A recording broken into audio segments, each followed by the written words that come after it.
Bismillah. Assalamualaikum warahmatullahi wabarakatuh. Apa kabar teman-teman semua?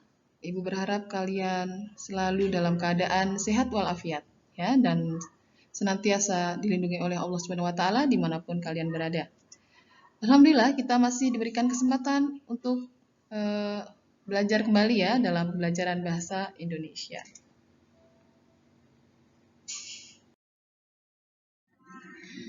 Alhamdulillah, pada kesempatan kali ini kita sudah memasuki tema yang kedua dan materi yang kedua ya, yaitu tentang menemukan 6 aspek informasi dari isi buku.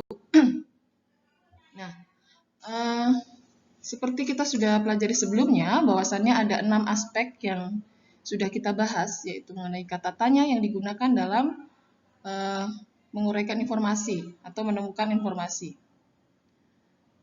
Ya, jenis aspek yang 6 tersebut adalah yang pertama apa, ya kalian sudah paham ya insya Allah ya penggunaannya. Aspek apa yaitu menunjukkan tentang objek atau bendanya ya atau hal. Kemudian yang kedua aspek di mana. Aspek di mana menunjukkan tentang tempatnya ya. Kemudian kapan yaitu menunjukkan waktu. Siapa menunjukkan orangnya atau pelakunya atau subjeknya. Mengapa menunjukkan alasan atau sebab, dan yang terakhir adalah bagaimana, yaitu menunjukkan cara atau proses.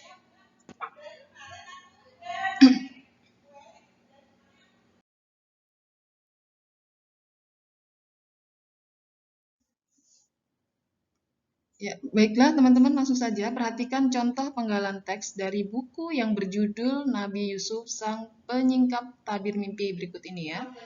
Supaya lebih jelas, jadi Ibu sajikan contohnya langsung ya.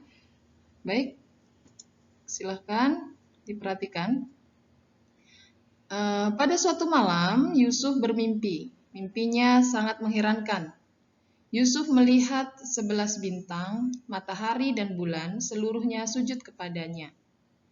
Nah, dari sini kita bisa melihat aspek apa yang ada di sini ya, yang tersirat dalam teks ini, yaitu jika kita perhatikan 11 bintang, matahari dan bulan, ya seluruhnya sujud kepadanya. Ini adalah merupakan hal, ya atau objeknya yang dilihat Yusuf. Ya, jadi kalau dibuat pertanyaan, yaitu apa yang dilihat Yusuf dalam mimpi? Nah, jawabnya 11 bintang, matahari dan bulan seluruhnya sujud kepadanya. Ya, jadi ini merupakan hal yang atau sebagai objeknya, begitu ya. Nah, di sini jadi aspeknya adalah aspek apa? Yaitu penjelasan tentang objek atau hal yang dilihat Yusuf di dalam mimpinya atau penjelasan tentang objek dalam buku. Gitu ya. Oke, langsung saja paragraf yang kedua ya. Yusuf adalah anak yang masih kecil. Dia memiliki 11 orang saudara. Yusuf adalah seorang anak yang elok rupanya. Yusuf juga anak yang cerdas. Ayahnya bernama Yakub alaihissalam, ya, seorang nabi. Jadi Yusuf ini adalah putra Nabi Yakub alaihissalam, gitu ya. Nah, dari teks ini kita bisa melihat aspek siapa, ya, atau tokohnya ya teman-teman, atau subjeknya. Jadi Yusuf di sini sebagai subjek, sehingga kata Yusuf di sini menjelaskan ya, tentang nama tokoh utama ya dalam buku. Jadi ketika dibuat pertanyaan dengan aspek siapa, ya siapa nama putra Nabi Yakub alaihissalam boleh, atau siapa nama tokoh yang ada di dalam buku cerita ini bisa seperti itu ya. Jadi sekali lagi aspek siapa menjelaskan tentang subjek Yusuf di sini ya. Dalam hal ini Yusuf karena buku ini bercerita tentang Nabi Yusuf.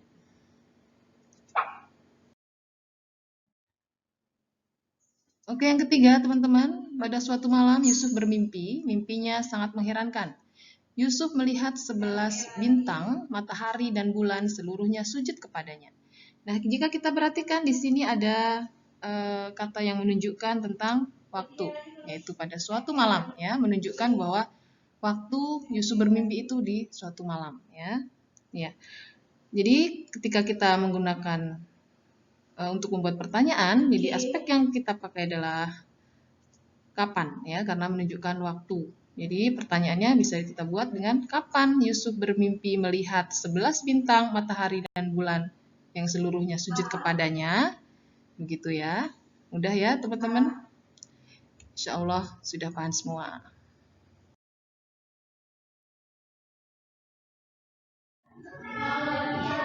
Oke teman-teman, teks selanjutnya yaitu saudara-saudara Yusuf sangat gembira manakala Nabi Yakub alaihissalam mengizinkan Yusuf. Kemudian mereka membawa Yusuf pergi di suatu tempat, mereka memasukkan Yusuf ke dalam sumur. Nah, kita bisa melihat di sini ada informasi tentang tempat ya, teman-teman. Perhatikan kata di suatu tempat. Ini menunjukkan tempat di mana Nabi Yusuf ya dibawa saudara-saudaranya kemudian dimasukkan ke dalam sumur. Ya, jadi kalau dibuat pertanyaan di mana Yusuf dibawa oleh saudara-saudaranya pergi, gitu ya. Jadi di sini menunjukkan aspek di mana karena menunjukkan tentang atau menjelaskan tentang tempat, begitu ya teman-teman.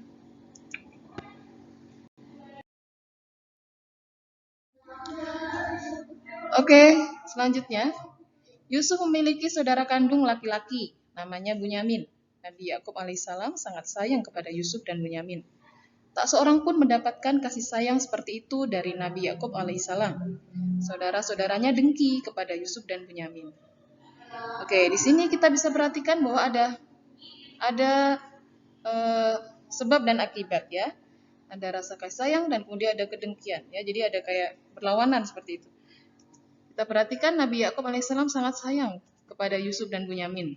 Nah, jadi bisa kita simpulkan bahwa karena Nabi Yakub alaihissalam sangat sayang kepada Yusuf dan Bunyamin, maka ada saudara-saudaranya itu yang merasa dengki kepada Yusuf dan Bunyamin. Jadi kita bisa tunjukkan di sini adalah aspek mengapa, ya, karena menunjukkan alasan atau sebab ya.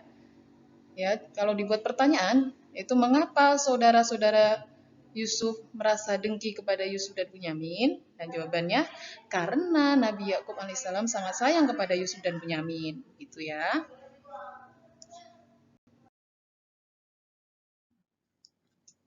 Oke teman-teman, ini contoh yang terakhir ya.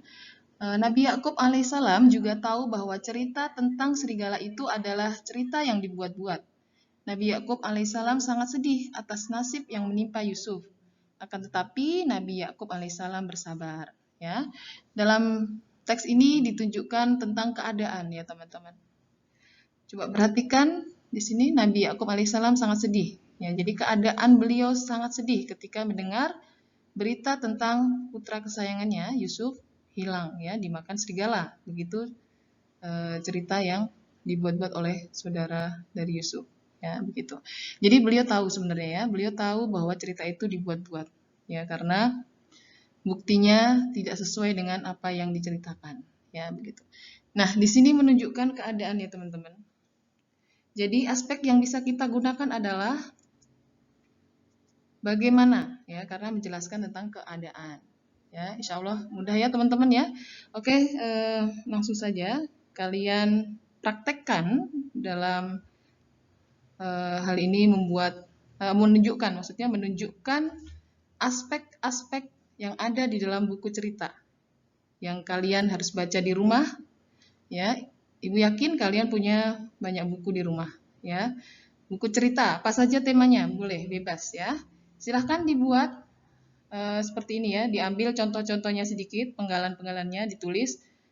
Hanya 6 saja teman-teman ya, 6 aspek. Jadi yang ada di dalam buku itu Ibu yakin ada ya.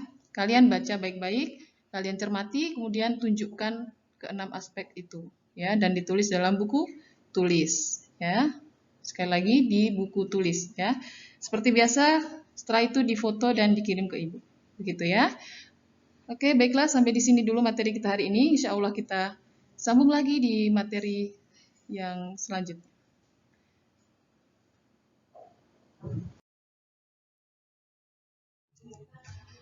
Selamat belajar dan barakallahu fikum. Assalamualaikum warahmatullahi wabarakatuh.